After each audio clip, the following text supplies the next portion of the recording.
Hello दोस्तों, देखिए question number आपका 70 को देखिए आप।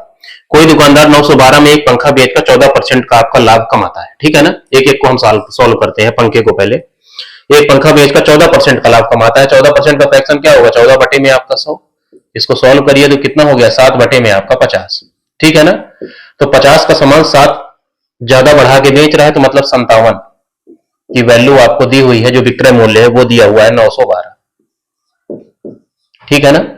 तो इसको देखिए, आपका ये 3 से कट रहा है 19 बार, और ये 3 से आपका 0 और 3 चौको 12 आपका। ठीक है ना।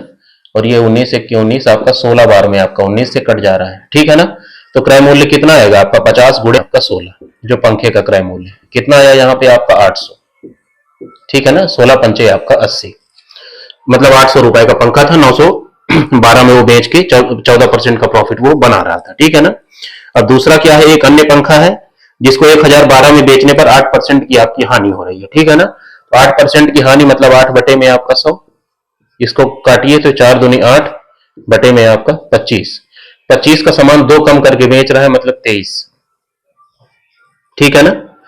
23 की वैल्यू आपको 1012 दी हुई है। ठीक है ना। तो ये 23 से जो है आपका 44 बार में आपका ये कट जाएगा, 44 बार में। ठीक है ना। तो यहाँ पे जो क्रय मूल्य मिलेगा दूसरे पंखे का वो क्या होगा? 25 गुणे में आपका 44, तो ये कितना आएगा आपका? 1100। ठीक है ना। तो आपको टोटल प्रॉफिट आपका बताना है या लॉस हो रहा है ये आपको बताना है टोटल में। तो टोटल क्रय मूल्य क्या हुआ दोनों पंखों का? आपका 1100 का ये है और 800 का ये है, तो कितना हुआ आपका? 1900।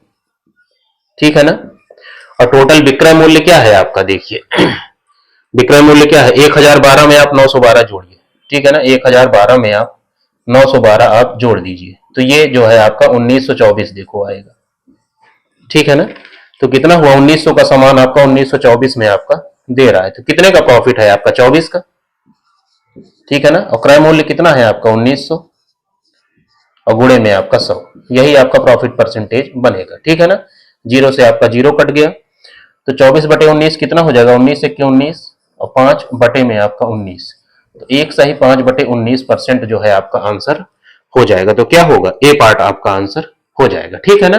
तो अब इस सवाल का अब इससे छोटा कोई तरीका नहीं हो सकता है। कैलकुलेशन आप जितना जल्दी करेंगे वो आप पे डिपेंड करेगा। ठीक है ना। जय हिंद।